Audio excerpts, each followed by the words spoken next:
Dang, I was hoping it was in his mouth. What did you say? No, hold on a minute. I don't know the disc. I was saying I hoped it was in his mouth, because his mouth is wide open. Yeah, my lord, in the witness's pocket. I found this. Good lord, that's... Another music box disc. I don't know nothing about it. Nothing.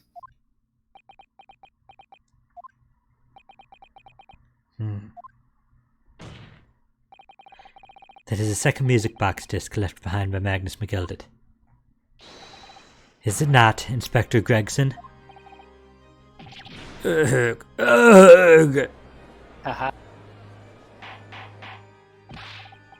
Order. Mr. Skulkin, what have you to say for yourself? Go on, Bennett. I just got a flaming Bennett. I swear I didn't know nothing about that. This honest to God. Counsel, would you please explain what exactly is going on here?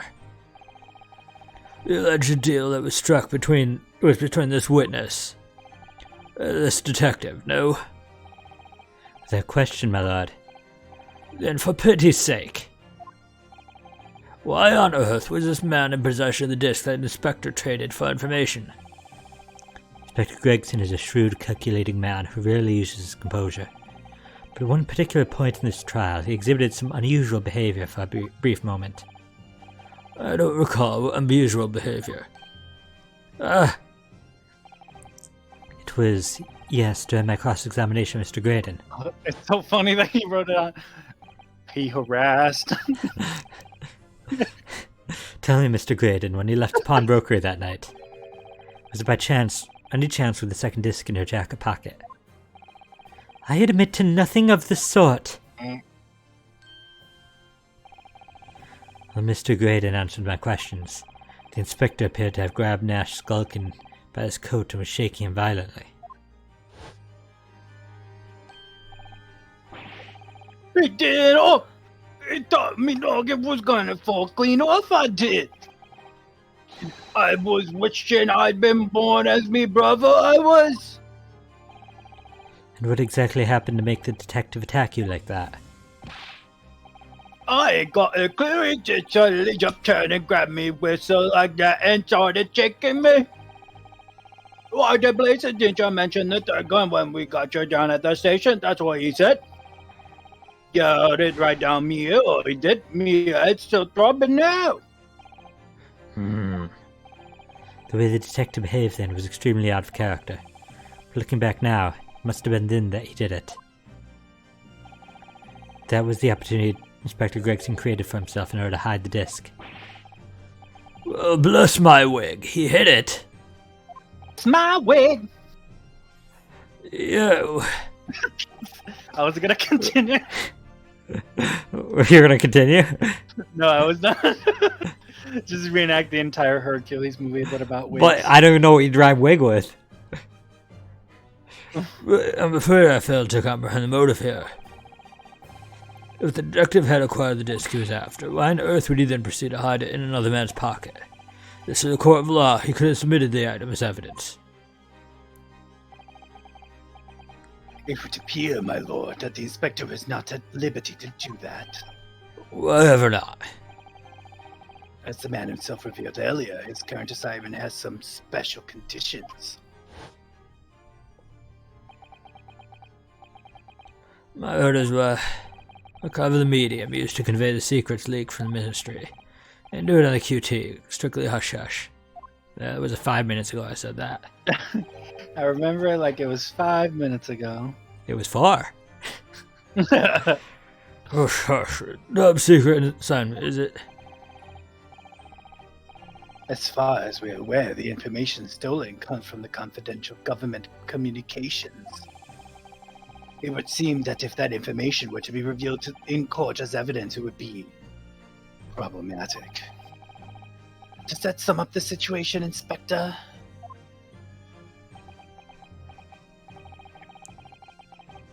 I'm out of Britain under direct orders from the ministry. I'm afraid I'm not at liberty to answer that question. So, realizing there was a chance that you may be searched here in court, you took steps to hide the disc you'd acquire from the witness. Does this mean... He only pretended to attack Mr. Skulk in order to get close enough to him, to slip the second disc into his pocket. So it was all a pretense?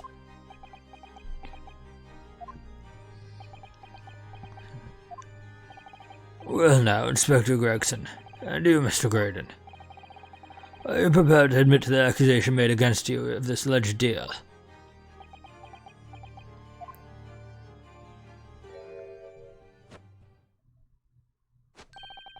Admit to it? Yours truly, please. Mr. Graydon, clearly our Eastern visitor has an uncommonly active imagination. However, there's no proof that I passed that disc to the inspector. But then, how do you explain the reason why you knew about the people? I'm under no obligation to explain. What? Yes, I lied in my testimony, that I admit, so sentence me accordingly. But that is all I admit. Murder? Leaking government secrets? Striking a deal with the detective? All of it is this young Eastern man's fancy. I have no idea what any of this is about. You... what? You what, mate? The inspector's just gonna let that go. Wow. Well, what about you then, Inspector Gregson? Do you admit to making a deal with Mr. Graydon in order to acquire the disc? Ladies and gents of the jury, as a Scotland Yard inspector, I will declare this and nothing more. I'm acting in the best interests of this country. Whatever I've done, it's been in the name of justice. So, as members of the public of this fine country, I'd like to think that justice will be your guiding light when you're making your decisions.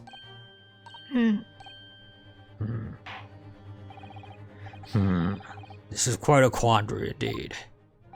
Rarely have I encountered such extraordinary tumultuousness in the concluding of the trial.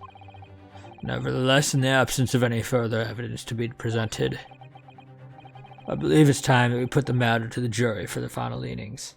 Very smart of him, Dragon said. Well now, as a fellow servant of the Queen and country, I must say I sympathize with the old inspector.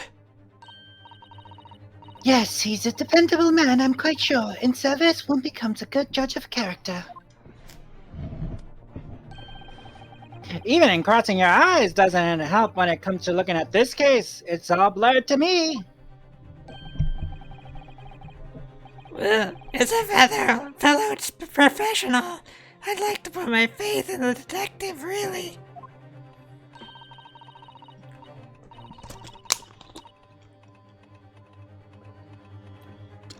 We didn't get any of that. Not even a syllable. Credit this skill operator, stop. Currently presses the vital, stop. Detective has very much trust in eyes. More than this I cannot say. I don't believe it. The 6 jurors are... they're going to believe Gregson. They declare the decision now. Ginny going to be found guilty? If I don't manage to produce some definitive evidence right now, then we're going to lose. If there's some proof that Graydon killed Mr. Winterbank or stole those government secrets, there's some evidence to force Gregson into admitting that he struck a deal with the witness. Well then, counsel, I think it's time I imposed on the jurors to declare their final decisions, no? That is, unless you have some compelling evidence you have thus far not presented to the court. If I let the judge call on the jurors to announce their leanings, Gina will be found guilty. No choice then, Bruno. You have to throw some more evidence at them. This is it now. Well, it comes down to this. Who do I press evidence against? Gregson or Graydon? Yeah, 3 choices. Gregson or Graydon.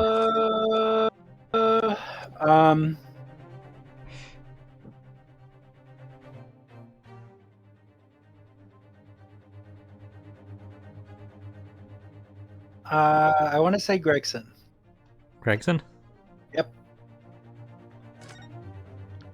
My reasoning being that we've tried throwing things at grade in the entire case already.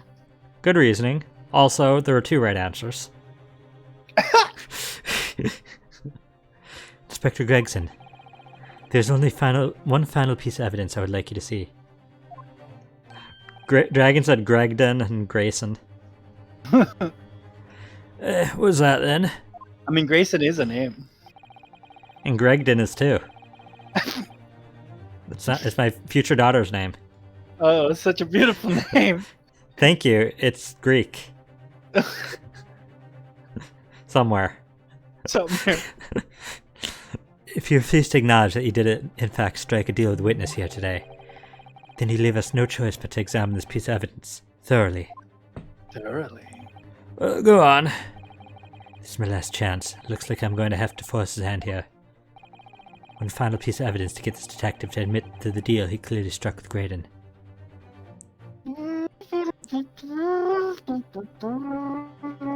What do you think will make him admit it? Ugh. Not what I think. Not. It's so funny. Maybe?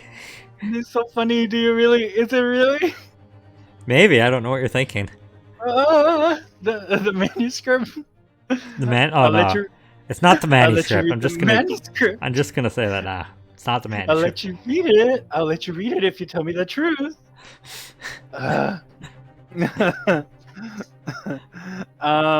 Okay. Let go forward one. This way? Yeah. No, not that. Keep going. No, too fast. No. Paper. I'll toss your front. No. No. No. No. No. No. No. No. No. The music box. Music box? Yeah. There were 2 right choices again. Was it the music box or the disc? Yeah. Yeah. So Yeah. what? Because we'll force we'll play the music. Otherwise, he has to tell us the truth. Otherwise, we'll play it. Is that And it'd be Mr. like- McGilda's peculiar music box council? Can't play it. Yes, with the disc already in place, ready to play. I think perhaps now would be a good time to listen to the sound produced by the music box again. Only this time, with the second disc we've just discovered set in place as well. Goodness, the disc council. No, wait. I can't let you do that. Why not? Because I got nothing to do with this case. That's why. Not true, Inspector. Eh? The defense has already proposed that the sounds heard by the court earlier from this music box were part of a Morse code message. We know that Morse code comprises of 2 distinct tones. The defense believes the second disc contains the second tone needed to complete the message. And now we have a chance to confirm that theory.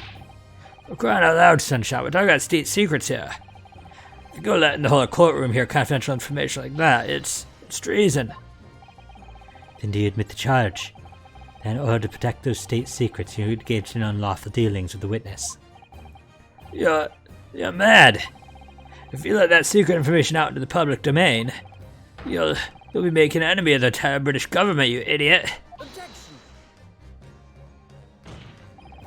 Let's not forget, Inspector, that you, a Scotland Yard officer, leaked confidential case details to a witness. That you continue to lie to the court, and all because by fair means or foul you've determined to do your duty.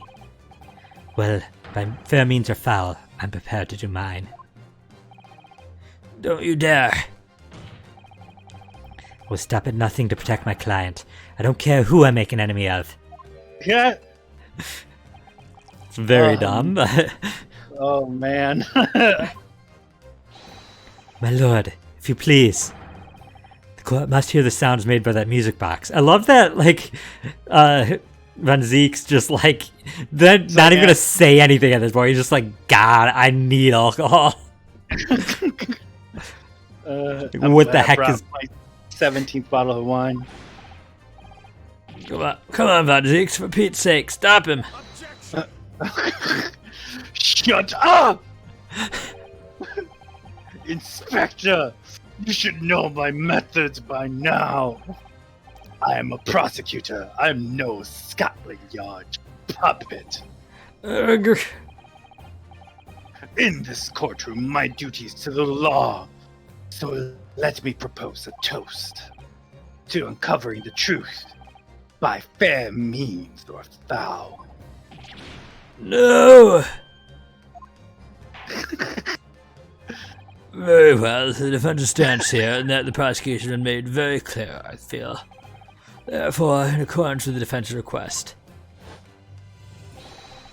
the court will now play confidential information for the entire country to the public ear They could just by my ignore it. permission. Like literally, he could go back to his room and listen to it in private. No, I want everybody to hear this. This time, with the second disc in place and both discs playing simultaneously. I didn't mean to hit that. Lord.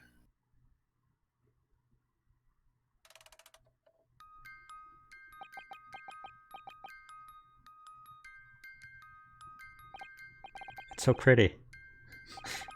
Listen to it. It's unspeakable. It's Morse code. Alright, I admit it. Whatever you want. But for the love of God, shut that bloomin' box up.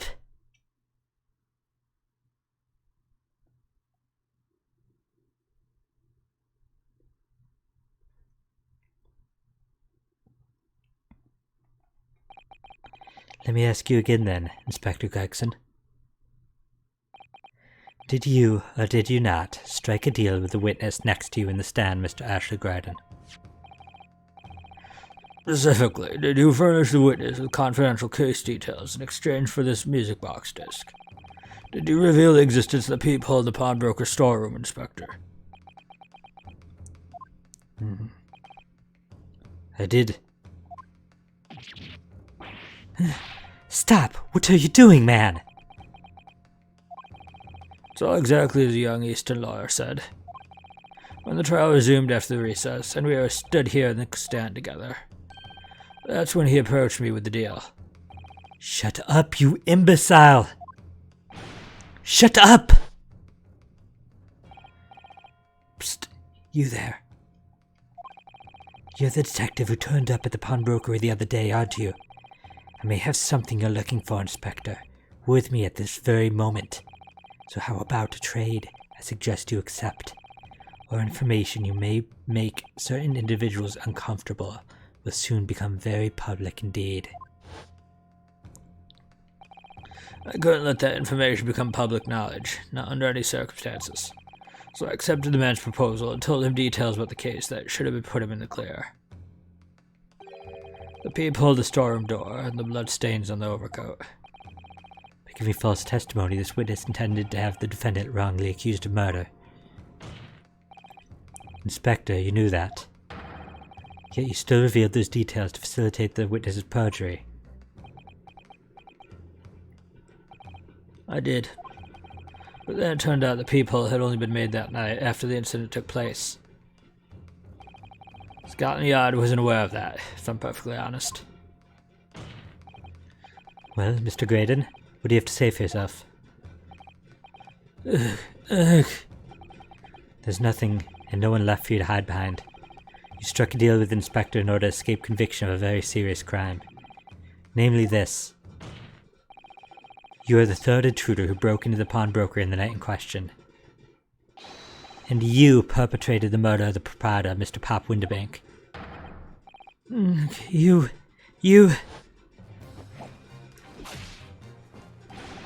Traitor! Is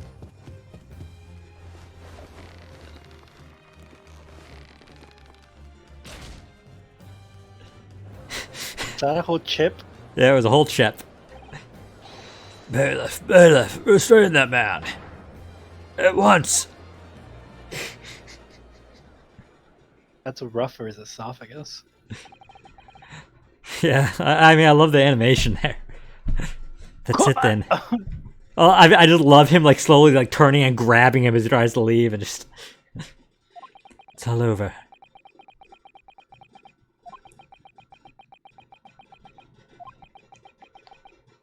Ellipses. Despise my life growing up. I despised my life growing up. Those slums are vile places. Tsuranosuke. I was cursed from birth, born into poverty, the son of a penniless artisan. My parents did nothing but quarrel all day long. What little money they had was never spent on me. Boo-hoo. You're poor. Doesn't give you an excuse to be evil. Does it not? Dang it. So I set about studying, to better myself, to one day escape from that hellhole. You eventually became a communications officer. I admire your determination. But then you decide to try to sell government secrets. Why?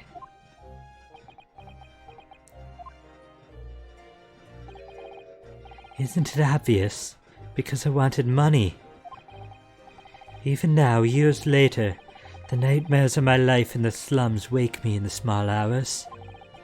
I wanted to drown them out, with more money than anyone who lived in that squalor could ever imagine. Then one day, I met him. Mr. Magnus McGilded. You're a fiend with a quad talent, are you? So you are. Have money to throw your way if you're interested. All you need to do is go along with me little plan now. I was to steal the ministry's telegraphic message logs, and McGilded would buy them for a handsome sum. As I was responsible for inspections of the ministry's communications office, it was a simple enough task. I think it's far enough along for me to point out something else about Ashley Graydon's name. Oh. His initials, which were on his stick, AG, is the atomic symbol. On the knife? It's silver. No, it's the atomic symbol for silver. Yeah. Because his thing is silver, along with the name Ashley Graydon, Ash Gray, and Magnus McGilded is gold. Huh.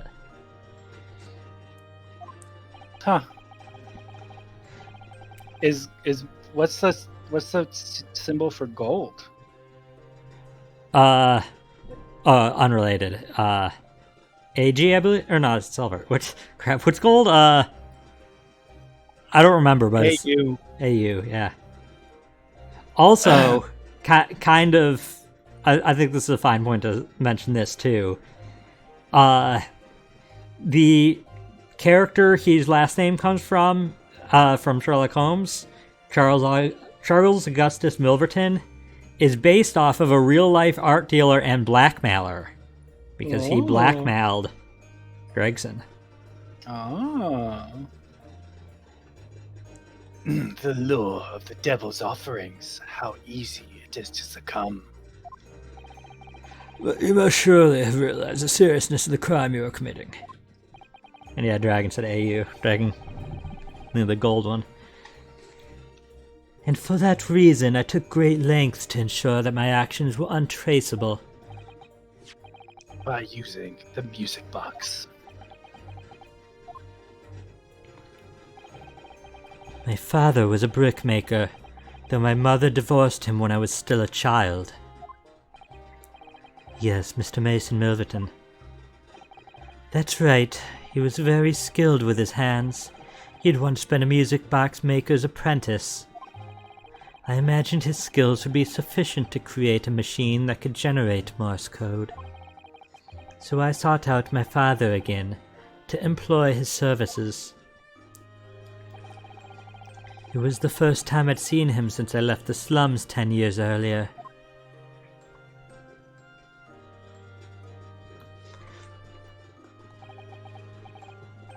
Hey, you asked if you could voice him, and I said yes, so... Yeah, boy! I was hoping you'd remember! Yeah, no, I remember.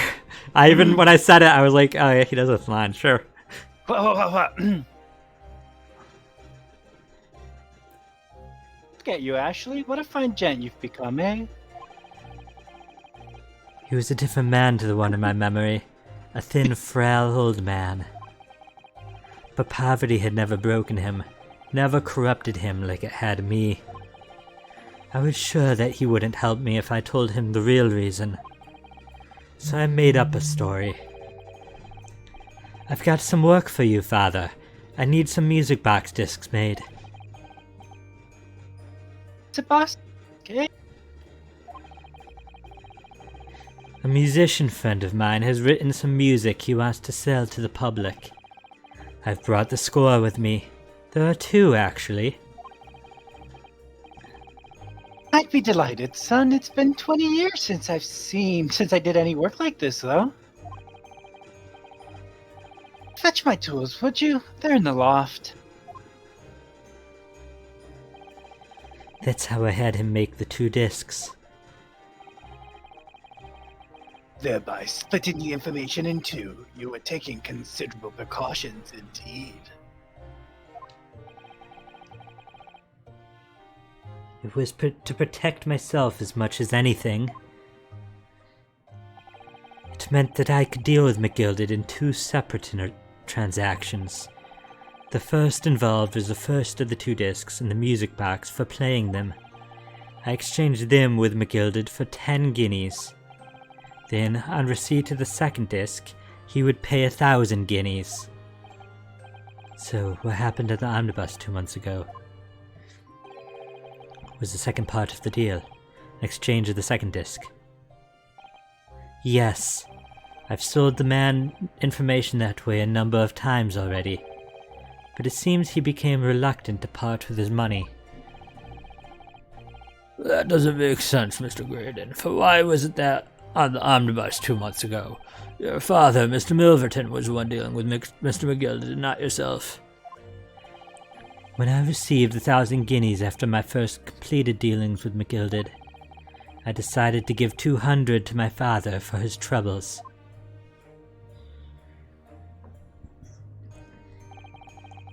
But my father realized something was amiss. In time, he worked out that I must be involved in something dubious, and when he did, he said to me, Next time there's an exchange, you'll let your old man do it, understand? Otherwise, I won't take your money anymore.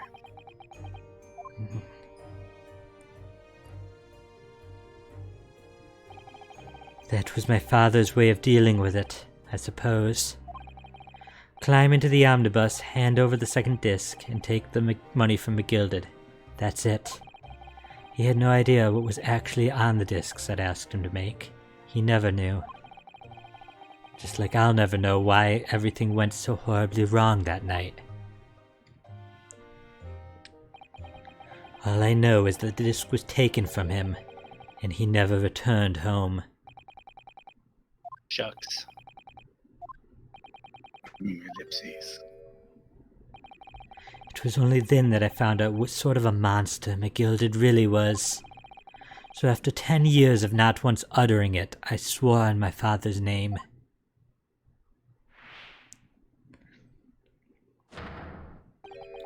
To exact revenge. Revenge? As anyone with even the remotest knowledge of the man will no doubt be able to imagine, McGilded brought all his wealth and influence to bear in the most despicable of ways. He took a sip. To crush any semblance of justice. Did he in take a his sip? tribe. Or did he just smell it? He might have just smelled it. I think he just smelled it. He's like, this is a bad vintage. Ka! The crime scene was tampered with, evidence was fixed, and witnesses were bribed. That trial 2 months ago was a farce from start to finish. My feet had barely touched British soil back then, and I walked into that hornet's nest, completely unaware of the sinister background to it all. I've made plenty of money out of dealings with McGilded by then, so I spared nothing in my arrangements 2 months ago. I knew exactly who to hire. If you're willing to pay the price, there are people in the city willing to do anything you ask. McGilded himself had shown me that. Are you saying that? I think you had the picture now. After his he twisted everything into his favor in this courtroom to ensure that he walked free. I took matters into my own hands and delivered the justice that monster deserved.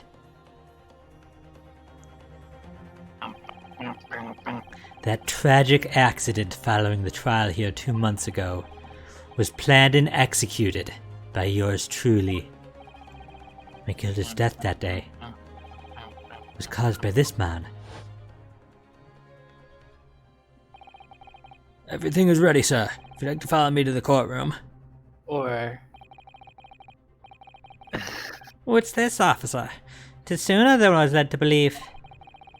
Hope it's not convenient, sir. There are some changes to the schedule. Well, I must be making tracks now. It's time for the inspection. I'm going to examine the omnibus again, so I'm told. I asked if I could be present for it myself. So the policeman who came to tell McGill that he could examine the omnibus again. That's right. An imposter hired by me. McGill had used his wealth to manipulate the trial. He paid people to adulterate the omnibus with all manner of false evidence. He threatened witnesses to lie in their testimony.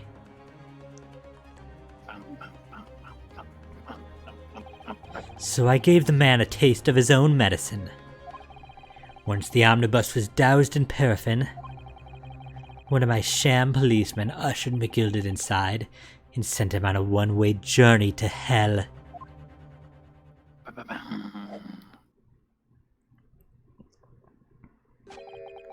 An eye for an eye. That's how I avenged my father's death. A spine-chilling account indeed. But that wasn't the end of it for me. There was a loose end, you see. A loose end.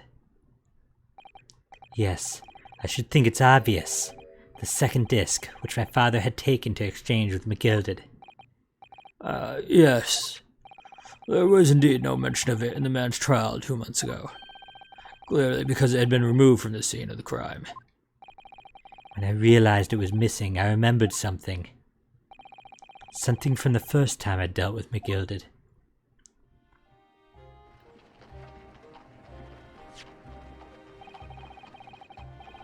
This is the first of the 2 discs. In the music box you will need to play them. Well, look at that now. What an ingenious little invention. So then, as promised, 10 guineas for you, young man. What's this? Windabink's pawnbrokery. Aye, it is a pawnbroker's ticket, so it is. You can use it to redeem an article I deposited for you. There for you. There's no need to give a name. Just hand over the ticket and tell the fiend the watchword. I put a jewel in pawn for you. It'll fetch a good 10 guineas if you sell it, so it will. I've never heard of a pawnbrokery being used in quite that way before. Have you not, Mr. Graydon? London's pawnbrokeries are very useful places, you know. Each one is like a extremely secure vault.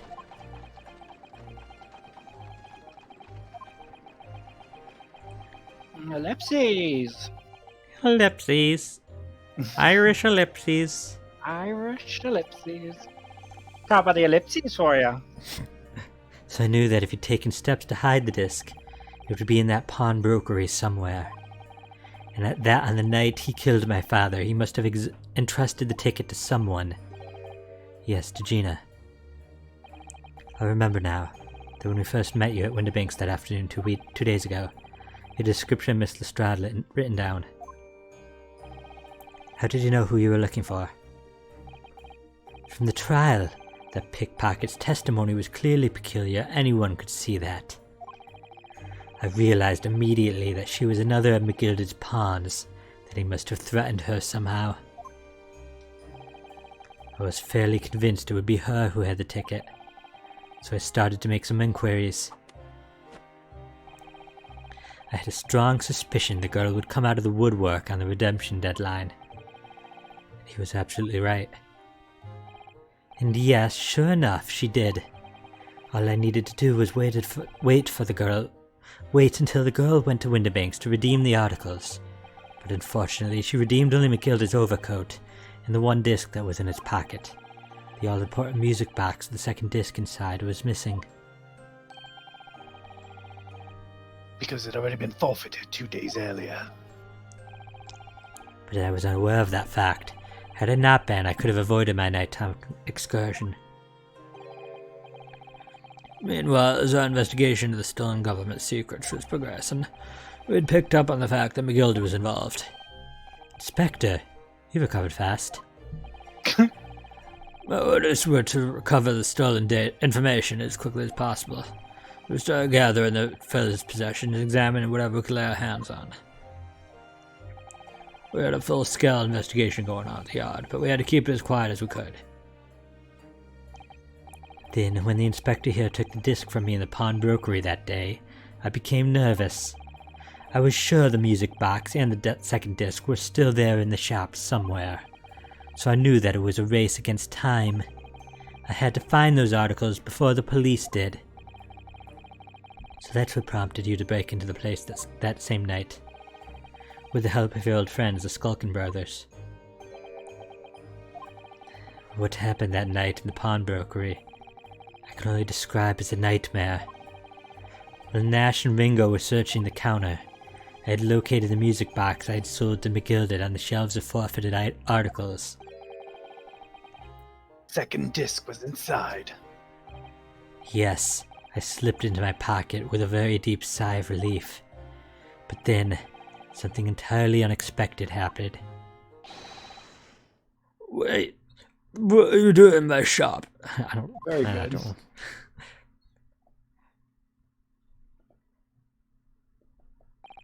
A gunshot rang out in the shop, and I felt a sharp pain in my left arm. Broker fired his gun and the bullet pierced your limb. Yes, exactly. But unfortunately, I decided to bring my own gun with me that night, just in case.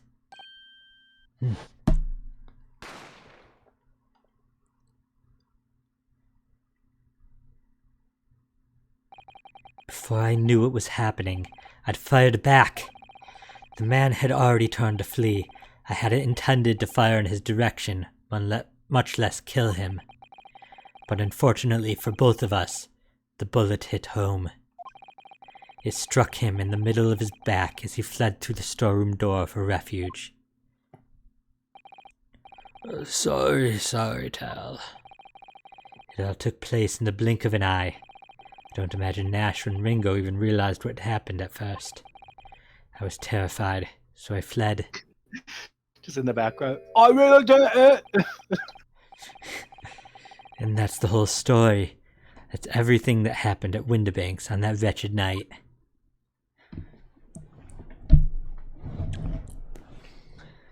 I think I was being a proper mood killer there. I'm sorry.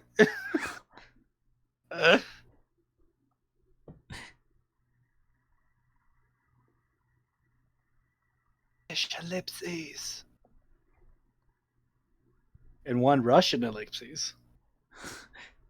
Just one ellipse. A single ellipse. A single ellipse. An ellipsi. Ellipsi. Actually, I think that is plural. Earlier, you called McGilda the monster. A man who uses wealth and influence to distort the facts and escape justice for the crime of murder. What tragic irony. What we have done is exactly the same.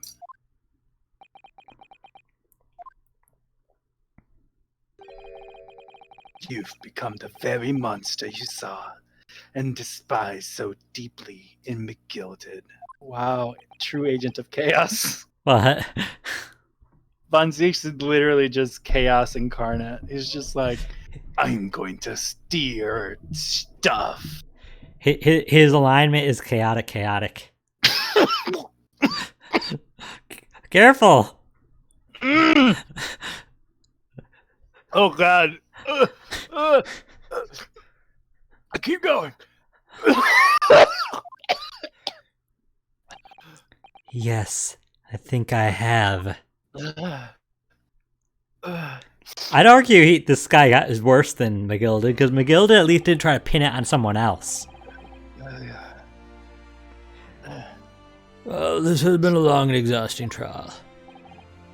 However, it would seem that at last we have arrived at the truth. You like the McGilda voice dragon? Inspector Gregson, what of Mr. Ashley Graydon? He's been restrained, my lord, and is being escorted to the yard. He'll be charged with the murder of Mr. Winterbank and the stealing of government secrets. Very good. And you, Inspector, regrettably, you will have to face charges yourself. Yes, my lord, of course. Transpired that you were complicit in helping a criminal escape justice. I mean, the criminal didn't escape justice, so was he really? The fact remains whether or not you were doing so in the line of duty. The crime is a serious one, Inspector, and inexcusable. Capital punishment. You lied in court. Death penalty. Everything's death penalty in old-timey Great Britain. Old-timey Great Britain. Now, to the defendant, Miss Gina Lestrade. Yeah? It is time for the final adjudication. Is the jury ready, Mr. Foreman? Yes, sir. Guard up, squadron. Standing by, sir. That's really it now. The last push. The final call. The finishing whistle. My men are ready to deliver their verdicts. Thank you, Mr. Foreman. All guilty. Very well, ladies and gentlemen of the jury. You will now declare your final decisions to the court. Not guilty. Not guilty. Not guilty. Not guilty. Not guilty. Not guilty. Not guilty.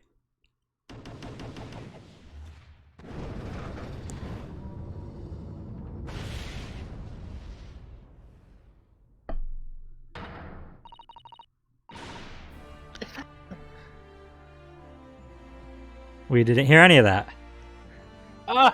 That's such a good line reading. Just do it again, but audible. That's the stuff. I'm off the hook. Finally, Reno! You finally managed to do it! Finally is the word. I really wasn't sure if it'd come out of top for a while there. Susie was right. You're the best lawyer in the world.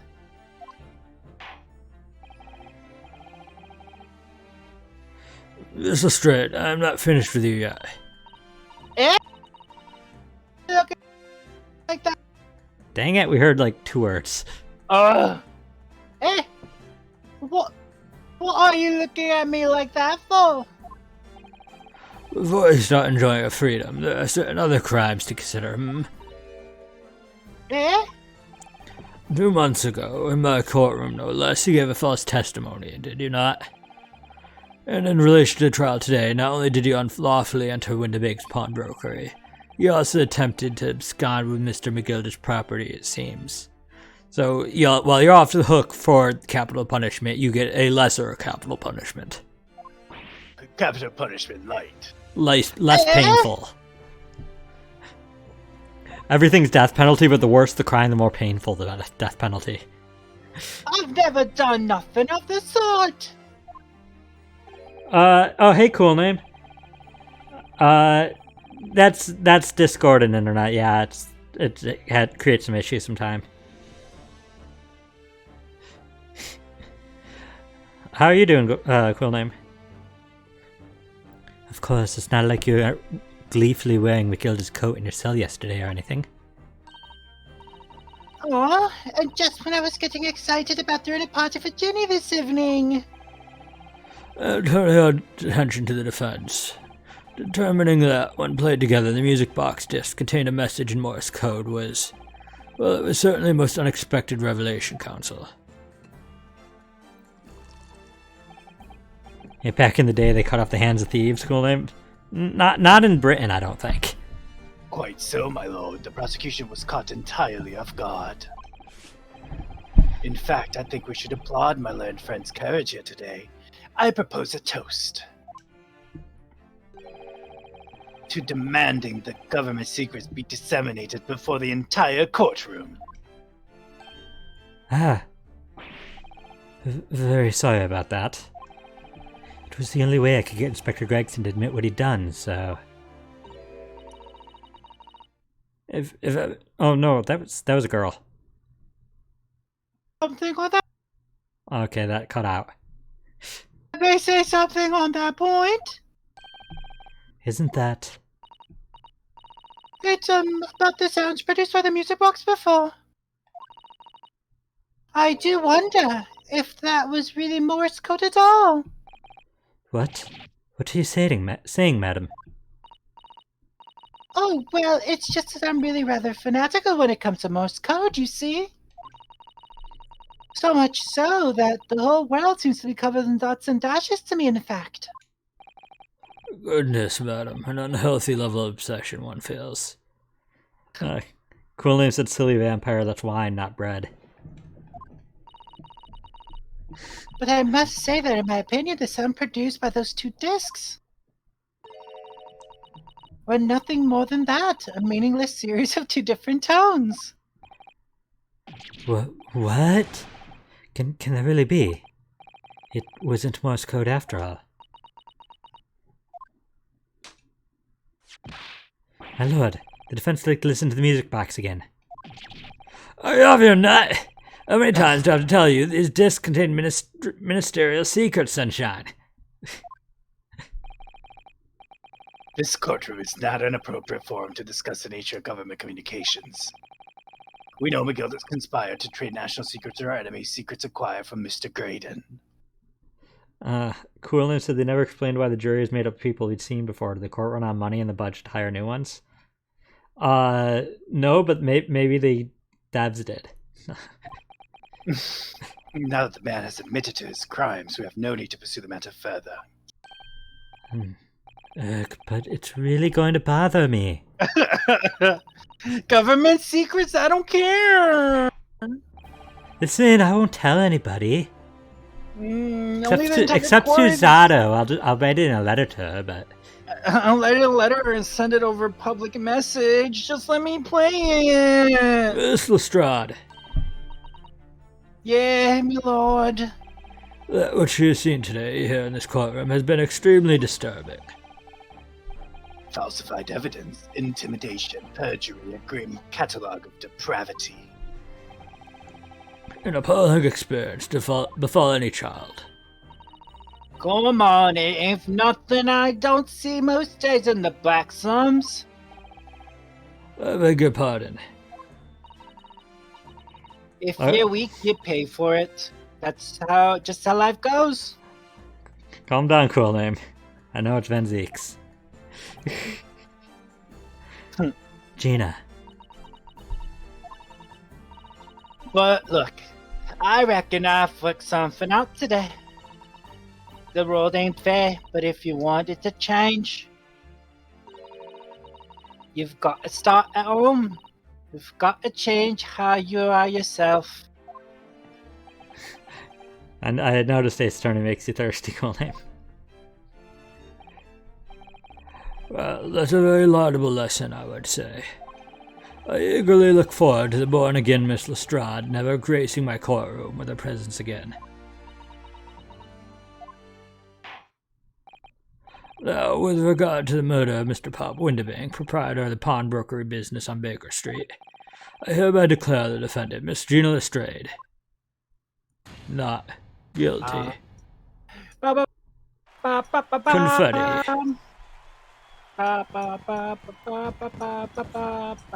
And the fireworks.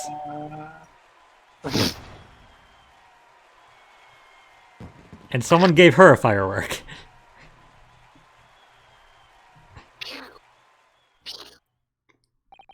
I agree, cool name. I like Gina too, and I like the animation when she fiddles with the coin. That is all. Court is adjourned. Ba-da-dum-bum-bum, Like, if I could learn one party trick, ba-da-da-da-da-dum, I want to learn to do that with a coin. ba-da-dum-bum-bum, ba-da. They just waited there staring at each other romantically.